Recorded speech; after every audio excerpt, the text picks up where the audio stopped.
you're looking to start a podcast, look no further. Bravery Studios is the place to make it happen. New Jersey's #1 podcast studio. All you have to do is come here and speak and leave the rest to us. We handle the production. We do the editing, uploading, graphics, logos, everything. You name it, we do it here in Bravery Studios. Don't let these ideas live rent-free in your mind any longer. Come to Bravery. Become a Braveheart. Start your podcast today.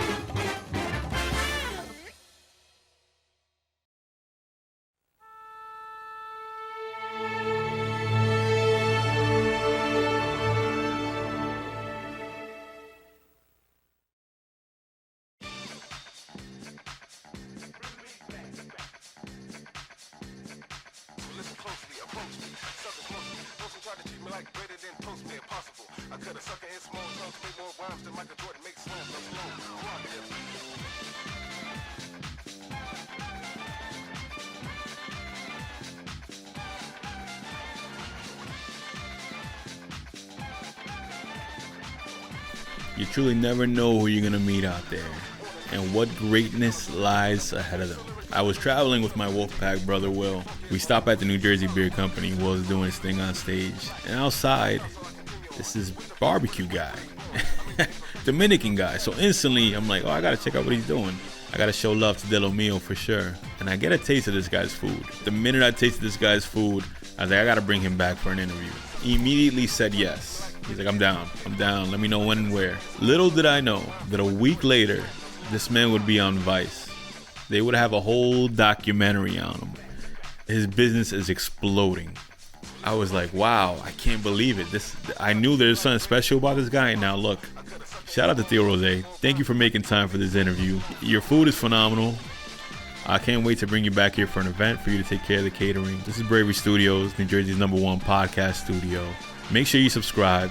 Make sure you hit the notification bell. Give the video a thumbs up if you enjoyed it. Without further ado, the interview.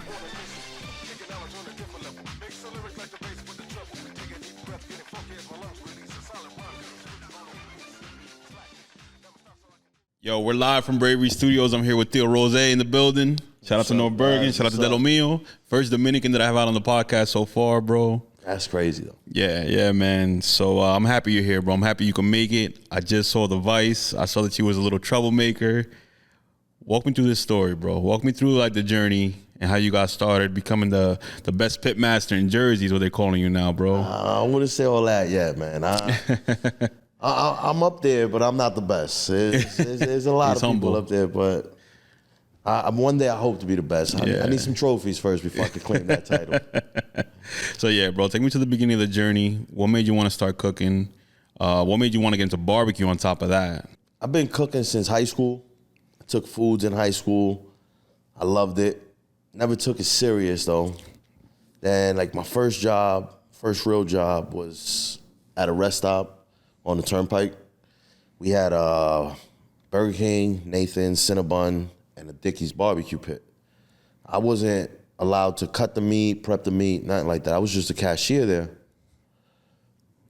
Pero, you know, I used to love to see what the dude in the back was doing. So I was always like watching him, making sure like, you know, just taking little shit like here and there. Like taking little notes mentally, right? Mental notes. Like I didn't think that those mental notes will help me today. Because this is a job I had when I was 16 years old. I'm 35. So. Oh, wow. Everything you learn is for something. You know? Yeah. Pero I just loved it, man. I loved cooking. All right, so you're working at Dickie's. That was like 16, 17. You were in high school at that point, right? Yeah, I was in high school. And the crazy part about that job, it was me and all my cousins and my best friends. So we was running wild in that place. Like, I bet. It was probably like 10 to 12 of us. My aunt had got us all a job there. But she regretted it, right? Yo, not really, man, because she was a regular employee just like us, but you would have thought she was the general manager there the way she ran that place, man. Like she used to make sure we got there like on time and made sure we got to work every day, all that good shit. Like Pero that place was probably one of my best jobs I've ever had, just for the experiences. And it it got you into grilling, got you into barbecue, all that stuff. Yeah, man, like without even like knowing that it was gonna bring me back to the barbecue world, but that's where like my barbecue roots come from. Yeah. But after that, like I started living on my own, like downstairs from where I live now. Yeah. And then like I was single. Well, not really single. I was single-ish. Yeah, yeah. Like, I already had my son. Yeah. Like this is like fast forwarding into like 2013. Like I already had my son. I had a daughter on the way, but me and my baby mother had broken up. So I was living on my own, and you know, I had the crib, I had the backyard, so everybody would always come through. We would always have barbecues. They had a name for your backyard, right? Yeah, La Casa del Placer. Damn. Like if you know, you know. If you was there 2013, you know, man. Like, oh man, I don't even want to go into all that. But if you know, you know. That's all I'm gonna say on that. So a lot of years went by. At what point do you say, "Yo, I'm gonna start buying the equipment. I'm gonna start getting everything together to start, making brisket"? Because that takes 24 hours to prep in Yeah. So that's a big step From start to finish. Yeah. Like I got a brisket on right now that's probably coming off in 2 hours. Wow. So that means it was cooking since last night. Mm-hmm. Wow. Mm-hmm. So yeah, when did you buy your first piece of equipment to do this? The smoker. I've always had like little Weber kettle grills. I don't play with no gas grills. If you give me a gas grill to cook on, I might walk away. But yeah, my coworker, like he had bought a Masterbuilt, and he was telling me about it because he knows I'm into barbecue, and he was like, "Yo, listen, if you want to get into like smoking meats, because I had a Dynaglow that my girl and my brother-in-law had bought me for Father's Day." So like that's why I started smoking on that, but the metal on that is no good, so it doesn't hold heat. It's a lot of work on that. Like, you gotta baby that. So then my coworker had told me about the Masterbuilts. So I tracked one down on Facebook Marketplace, found it, picked it up, started playing with that, and then like about a month or two after playing with it, I put up my first menu on my page. Only a month, bro. That's bold as hell, though. So like after a month, you were like, I'm ready. I'm gonna start selling. to people. Yeah, for sure. Because like I feel like my seasoning has always been on point. Yeah. Like, and then once I mastered the Masterbuilt, I was like, all right, like I gotta get this food out to people. Who was the first customer? Somebody you know? I don't even know. No, it was definitely people I know. Yeah. But like exactly who, I don't know. Like the first menu we put up, we only had 8 customers.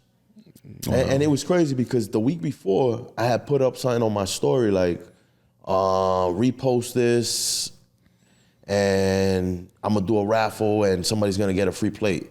Nobody reposted it. Oh wow. So like that shit was discouraging, man. Like I was like, yo, I'm giving away the food and people still not interacting. So like I was even thinking about not even like continuing this. Cause I was like, at first I was like real discouraged, because I was like, yo, if I'm gonna sell this food and I'm trying to give it away and nobody's interacting, like how I'm gonna do when I sell this? Like it's not gonna be good. So I was like, yo, you know what? Fuck it. Put up the menu. Like we had 8 people. We used to only do pre-orders then. Yeah. And we used to cap it at 20 because I only had one smoker. So we used to cap it at 20. And I would buy the food, and I knew exactly how many people I was cooking for, so it was a little easier, when you know exactly how many people you're cooking for. Not bad. So we would package the food, and then you would just come pick it up around like, I think we was doing 5 o'clock pickups back then. Then the second week, we actually sold out because people started talking about it. So we had the 20, and then it's been up ever since. Like, we never go down, like when we was doing the pre-orders from like anywhere from like 15 to 20, 15 to 20, 15 to 20. Then it got to the point where more people started hitting me up. So I was just like, yo, I got to get more equipment. So I found another Masterbuilt, And this one was brand new. It wasn't even used. And I had it in my mom's garage for a year. Then, when was that? Yeah, I bought it last year, at the end of the season last year. And I had it in my mom's garage. This year, when I went to fire up my master build, it was giving me a little bit of problems. So I was like, yo, let me put this other one together. And what year is this? This is 2017? No, this was, I've only been doing this for 2 years. Oh, wow. Yeah, this is my second 2020? year. Yeah. So was it like a pandemic thing? Like I was home bored and you said, let me start cooking? Yes and no. Like, the pandemic definitely helped because everything was shut down. Like, Yo, that's what I tell people. If you didn't start a business or do something creative down, during the pandemic lockdown, it's like you are not gonna do it now. Everybody was tired of eating the same shit. Like, it's like if you didn't take advantage of the time, yeah, man. Like if all you had to eat was your own home cooked meals, all the restaurants were shut down. So it was like it was a blessing. Like. So how were people picking up the food at the time? You were letting people in your house, like in the backyard? They would just call me when they was outside, and then we would just run it out because it was all bagged up, it was packaged, it was just ready to go. Like, but then this year, I was like, I don't want to do that no more because some people take advantage. Like you tell them 5 o'clock pickup, some people were showing up 9 o'clock. Oh nah. And like since it's already pre-ordered and paid for. Like, what I'm gonna do? Sell your food to somebody else? That's bad for business. Yeah. So I was just like, yo, I can't do this no more. Like, by 9 o'clock, like, I've been working for 2 days. Like, have some consideration. Like, pick up your food. And then some people would even complain, like, oh, this food was cold. Oh, it's been ready since 5, just sitting on the counter. Like, what did you think was gonna happen? Like, what did you think was gonna happen? You want me to cook separate for you? I can't do all that. Yeah. But then, like this year, when I was gonna start back up, like I didn't have the motivation. I didn't have the drive. Like I didn't even want to do it no more. Why not? Like I don't know. Like there was just something inside of me that was just like I lost the motivation. Like so, my coworker, like he kept pressing me. He was like, oh, like. I see your food. It looks so good. Like, I want to try it.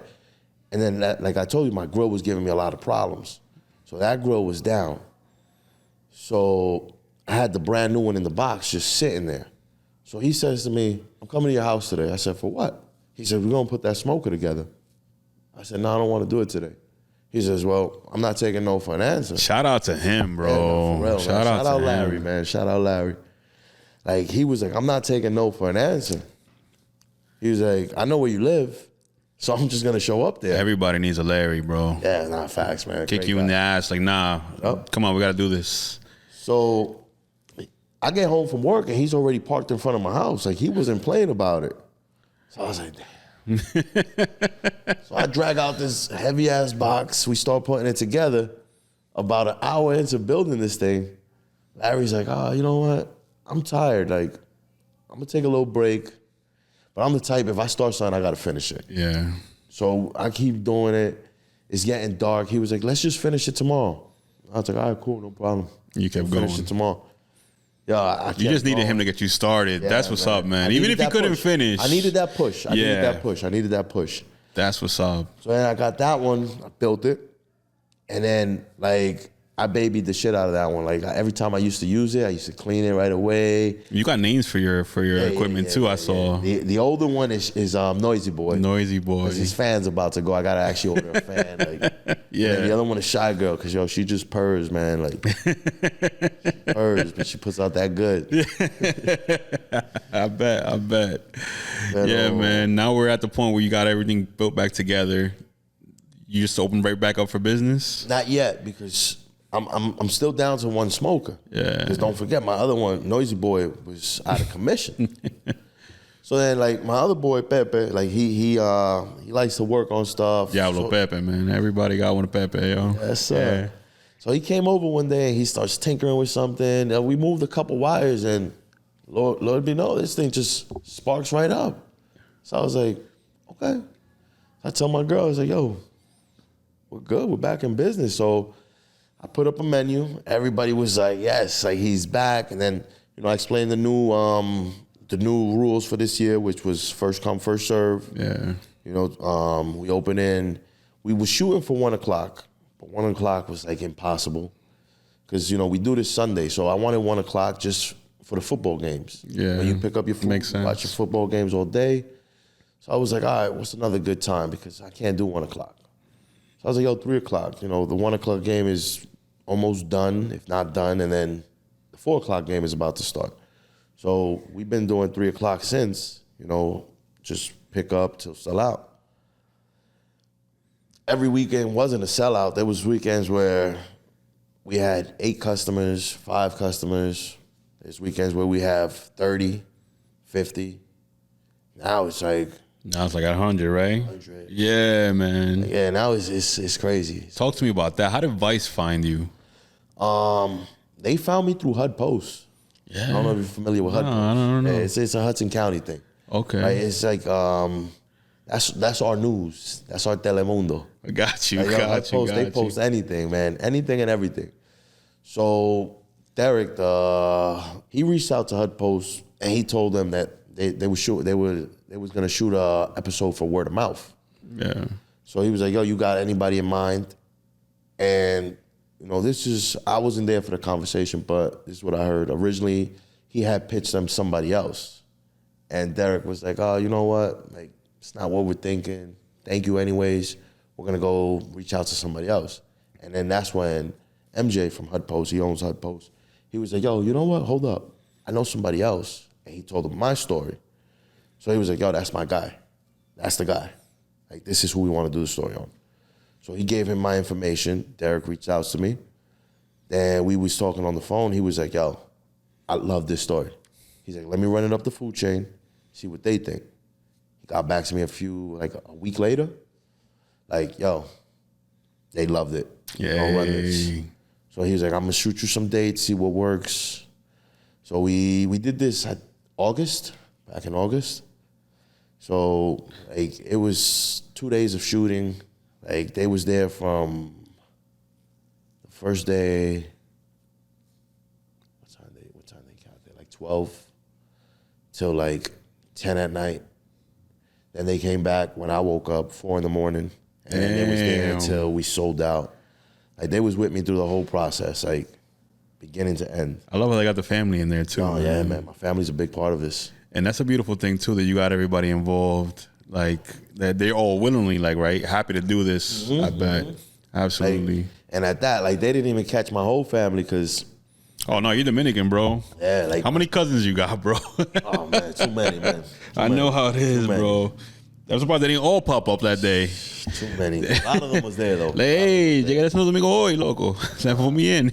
But, like they didn't even, like, my sister's been a big part of this. Like, she's been... I met her the day of, Yeah. My sister's, like, she's a day one customer. Yeah. Like, she'll sit there. Even if she don't order food, she'll just sit there. And my sister's just a vibe. Yeah. And, like, my other sister just came up from Florida now.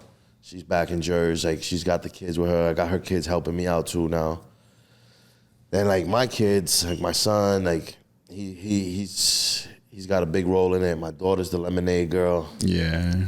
My girl pushes me at every step of the way. So, like, me apoya en todo. Like, yeah, you got a good system, bro, and a good support team behind you. Yeah, that's what's up, bro. So even outside of the barbecue life, who are you outside of it? Like, what shows you watch with music?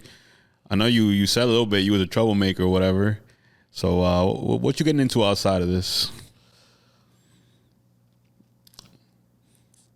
Nothing?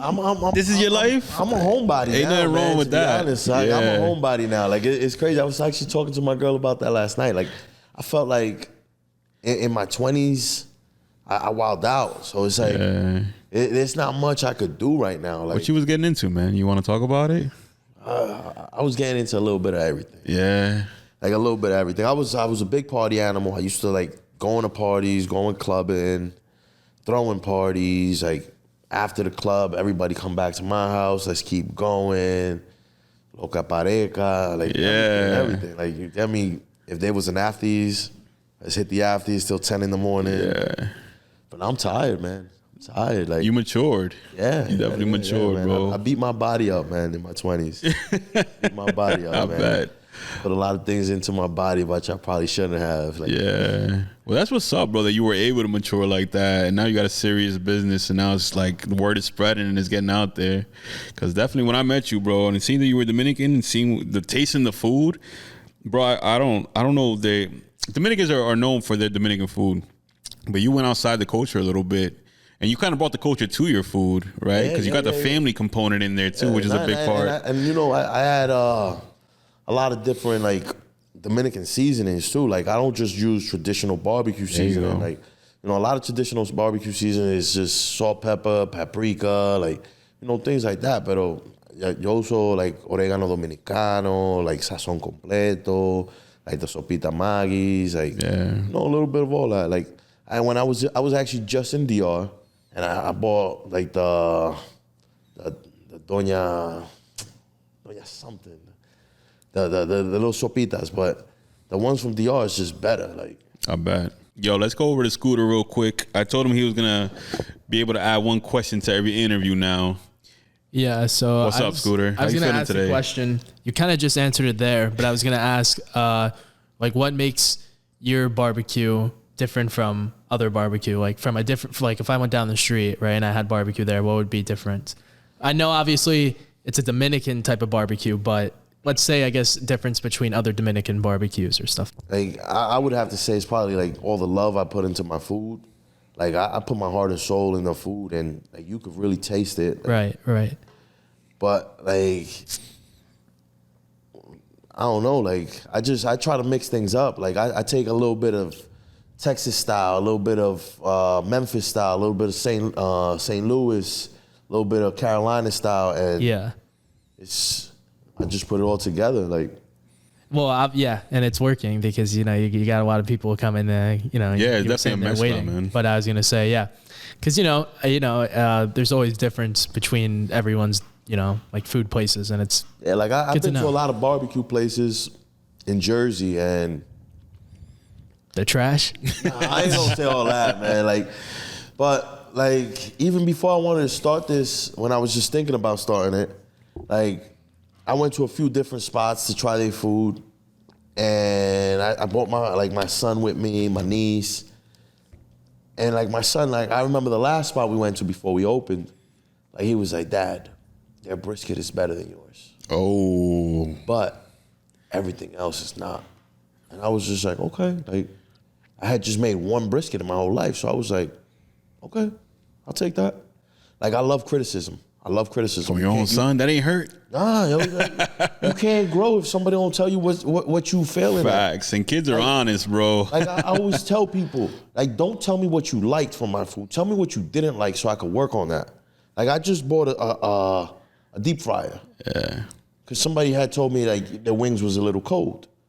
But I smoke them and then I put them in I leave them like on the grill at a really low temp. But I don't want to put them at a higher temp because I don't want them to burn. And then I don't want to put them in the Cambro because then they get like gummy. Like, the skin becomes rubbery. Yeah. So I said, like, how can I fix that? So I bought a deep fryer. Now when you order wings, I'm gonna flash fry your wings real fast, give them like 2 minutes in the oil, just crisp them up a little bit, warm them up, and then serve them on your plate. But if somebody didn't tell me that, if somebody would have been like, yo, everything was great, even though their wings was a little cold, I wouldn't know how to fix a problem that I didn't know I had. Damn, bro, I want to help you with this issue, bro. I feel like I didn't have any issue with your food whatsoever. Maybe the portion, I wish I could have had more.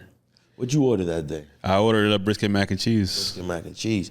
And you see, it's crazy because you gave a lot already. That's not to say that he didn't give a lot. That was, I'm a big boy. That's all it is. I feel you, man. Like, but no, it was slapping. Yeah, I should have got two, bro. Actually, I think I did get two, but I gave one to the other guy. Yeah, it's crazy because a lot of people, what they ask me is like, yo, how you making money? These portions are huge. Yeah. Like when I do the sample platters, it's 5 meats, 2 sides, a piece of cornbread, and a drink. You getting all that for $65. Like, and I've seen 3 people eat from that. Yeah. Nowadays you go down the block to a fast food restaurant, 3 people is gonna cost us like almost like $50-$60. So could be more now. I'm telling you, last week when we sold out, I have no food. I didn't even get to taste the food. Neither did my kids, neither did my girl. So we was hungry. So I went up the block, went to White Castle. I spent, I want to say $70 on White Castle. $70 on White Castle. Man, was that 2 crave cases? What you get over there? Like, yo, and not just a whole bunch of like different things. Mozzarella sticks, chicken rings, like little different sandwiches, drinks, like. So I'm like, yo, this is crazy. Like, everything's getting more expensive in general. Of course, everything. Inflation is real, man. Yeah. And has the materials gone up for like cooking and everything? they have, and like I've been trying to like keep my prices the same for as long as possible, because I'm not trying to bring prices up. Yeah. Like, I want you to come for the food, you know, because it's affordable and because you get a decent portion. You get me? Like, if I'm charging you more, but I'm giving you the same amount, you're gonna be like, yo, what happened? Like, yeah, exactly. so like I'm always hunting down like different places. Like, I'm in Restaurant Depot, I'm in Sam's Clubs, I'm in BJ's, I'm in Costco, Walmart, Food Bazaar, like seeing what their prices are so I can keep my prices the same for y'all. Like, the city supporting the shit out of you, right? Oh yeah, man. You bigged up North Bergen heavy in the video. Oh yeah. So I imagine like you've been there your whole life in that house? I've been there since 7th grade, since I was like 12, 13. And now you're 35? Damn, bro. But I know the neighbors was going crazy at first. What was the adjustment? Like, when I first was thinking about doing this, like, there's not a lot of parking on my block. I've seen. Parking sucks. I've seen. Right, so what I did, I made food and I started knocking on my neighbors' doors. I was like, listen, I'm thinking about doing this on Sundays. If somebody's parked in your driveway for 5 minutes, like, don't call a tow truck. They're probably just picking up food or they're leaving right away. Like, just be patient. So they were like, what are you gonna do? I was like, barbecue. Like, here's a plate. Like, try That was clever. That was very clever, bro. You gotta keep your neighbors happy, man. Yeah. You gotta include your neighbors. It's like, if your neighbors is calling the cops on you because you having a party every weekend, you know why they calling the cops? Because they not at that party. You invite your neighbors to that party, they can't call the cops. That's the highlight moment right there for the video. You know what I mean? Like, yeah. what they gonna do? Shut down the party that they at? Never. That's a clever idea. That's the first people you gotta invite, your neighbors. Yeah. That's what's up. I gotta start inviting Garfield in here. No, good stuff. But so you don't get complaints at all anymore? No, nothing. No. Like, and I just, I tell people, like, yo, be courteous to the neighbors. Like, if you're gonna hang out outside, like, keep it down after a certain time. Like, don't park in people's driveways if you're gonna stay and eat. Like, if you're picking up and the line is not long, and you know you're gonna be in and out 5 minutes, do your thing. And if you see the neighbor, be like, hey, listen, I'm just picking something up. I'm on my way out. They good with it. Bad. So where do you go from here, bro? What's the dream? You want to get a brick and mortar? You want to get an actual like spot or? Yo, I do, man. I really do. But I think for me, right now, a food truck. A food truck. Yeah. Like, I feel like I can reach more people with a food truck. Like, I can go to festivals. I can go to events. Like, I can pull up here with my food truck one day. Like, if there's a block party, you hit me up. Like, hey, listen, Garfield's having a block party. Apply for my permits, come here, let people taste that. Then eventually get a brick and mortar where everybody that I came to is now coming to you. And how far are you from that? Like, you looked into like everything? Yeah, I've looked into food trucks. Like, it all depends on, like, if you want it with all the bells and whistles, they can get up there in price. But, like now my off season's coming, and this is where I'm gonna really start doing like a lot of research on everything, like business loans, all the permits I need to get, like all the classes I gotta take, everything, man. Like, when you see us next year, we're not gonna be at the same place we at this year. Amen, bro. Amen. And what's up, bro? Can I get you here for an event? Of course, man. And then you do indoor and everything like that? Yeah. Like, I'm actually at the brewery next week. I saw the flyer today. I'm at the brewery next week. Flyer today. And I'm gonna be inside. Oh. And I told them, I said, listen, if it's cold, I gotta be inside, man. It's getting chilly. Yeah, out they there. got space for you in there for sure. Yeah, it's getting chilly out there. That spot is dope. Like, it's crazy because usually by this time last year, we was already done. Like November, like I'm like no first weekend in November I'm done. Last weekend in October, that's my last Sunday. But the episode aired. And so now I was like, yo, I can't not give people food. Yeah, man. I can't not give people food after watching that. Like, yeah. People might just start unfollowing me just cause they're like, oh, fuck this guy, man. Like, You gotta ride the hype too, man. You gotta ride the hype. man, like, yo, like the amounts of love like I've been receiving is I seen your Instagram stories, like, bro. oh my God, man. It's like I feel truly blessed, man. Yeah. I feel truly blessed. Like shout out everybody who's watched the video, everybody who shared, all the positive comments, like everybody like has like they just like his family's so beautiful. Like it's like I sit there sometimes just reading the comments and I try to answer back as many comments, but it's a lot. It's a lot. So like I bet. I'll answer like every third comment. You know, you're always gonna have negative comments in there too. You know, I just say thank you too. Thank you for the view. Yeah, and you said earlier that you're good with criticism, so Yeah, man, like- not everybody's like that, bro. I got some people can't take criticism at all. At the end of the day, you watched the video and you took the time to comment. Thank you. Yeah, exactly. I kept you entertained for 10 minutes. You stood there for the whole 10 minutes and longer because you took time to comment. Yeah, facts, I'm on your bro. mind that much. Well, Eddie, bro, thank you for coming, bro. Glad we could make this happen. I asked you to do this interview before I had any idea that you were gonna blow up like this. Oh yeah, man. And it's like I told you, I didn't want to say anything. Yeah. Because like one of my friends, I told him I was coming to the podcast. He was like, "Oh, what podcast is that?" I said, you know, I met him at the brewery.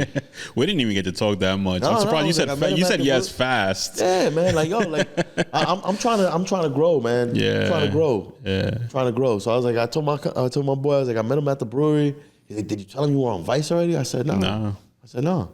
He's like, why not? I said, maybe he would have got intimidated then. I would have. I Like, definitely would have. it's like- Definitely would have. And I don't feel like it's like I don't look at it as a step down. Like, Yeah. like to me, everybody's a person. Like Facts. you could be the next big thing. Yeah. Hoping to come for Joe Rogan's throne. Hey. Coming for you. Everybody starts somewhere, man. Look where I started. Facts, man. Facts. Like I started with 8 customers. 8. Yeah, man. And shout out those 8. Yeah, they're probably still coming around. Yeah, man. All 8 of them. Like it was crazy. Last week I knew 5 people in line. Yeah. 5 people. I looked out there. I was like, yo, I don't see not one familiar face. I was a little intimidated because I was like, yo, like at least like, you know, when you see people you know, like you feel more comfortable. Of course. But then I looked at my family. I said, listen, this is just another Sunday. This is just another Sunday. The food is good. It speaks for itself. Y'all do what y'all got to do. Nobody get nervous. Nobody get flustered. We're not going to make mistakes. We're going to just keep working. That's what's up, man. So we'll serve from the first customer to the last. Proud of you, bro. Like, Thank you. I doing big appreciate that. things. Proud that to have like another fellow Dominican out there, entrepreneur doing his thing. Shout out to North Bergen. I gotta get out there more often. I'm a Patterson boy. I don't really go to Hudson County too often. That's like Edgewater. Edgewater is Hudson, right? Oh, that's Bergen. Really? Yeah. Oh, so I don't even know where Hudson County is. Then I'm all messed up on the Hudson map. is Union City, Jersey City, Hoboken, North Bergen, Gothenburg. Got you. I think East Newark, I don't even know East Newark that much. Kearney. Yeah. I feel like I'm Weehawken. Got you. I feel like I'm missing one. Yeah, I gotta get out there more often. Midtown North Bergen, right? Shout out to North Midtown North Bergen, bro. We're out there. But thanks for coming, bro. Thank you for making the time for this. And Dope talking to you. Scooters want something to say? and where can we reach you at? Like, you have any socials or anything? At What's for Dinner, 1722. But like right now, yo, if you put Tio Rozay's barbecue on Google, man, like everything is just popping up. Like somebody posted like in a barbecue magazine, like an online magazine, like I seen it. I just Googled my own name and I seen it pop up. I was like, what the You're gonna have a hell? Wikipedia now and everything, bro. Like, I didn't even know about this. You're gonna have Action Bronson's gonna come to your spot. Oh, tell he him. works with Vice, so he'll be over there, bro. Oh, yeah, hopefully, man. Like, Yeah. listen, man, like I said, I just want to be in a different spot by this time next year. I'll come back and we'll talk about the progress and all that. Let's manifest that, bro. You're there, bro. Hell yeah, I'm big on manifesting. Amen. All right, we're live from Bravery Studios and we're out. Just keep on keeping on and make sure you check out my boy Eddie, Tio Rozay's BBQ. Well, how do Dominicans say it? Tio El Rozay. barbecue. Tio Rozay barbecue. El barbecue. Yeah, ya tú sabes. Tio Rozay barbecue. Ok, Tato, lo fuimos. Yeah, mi gente. Peace.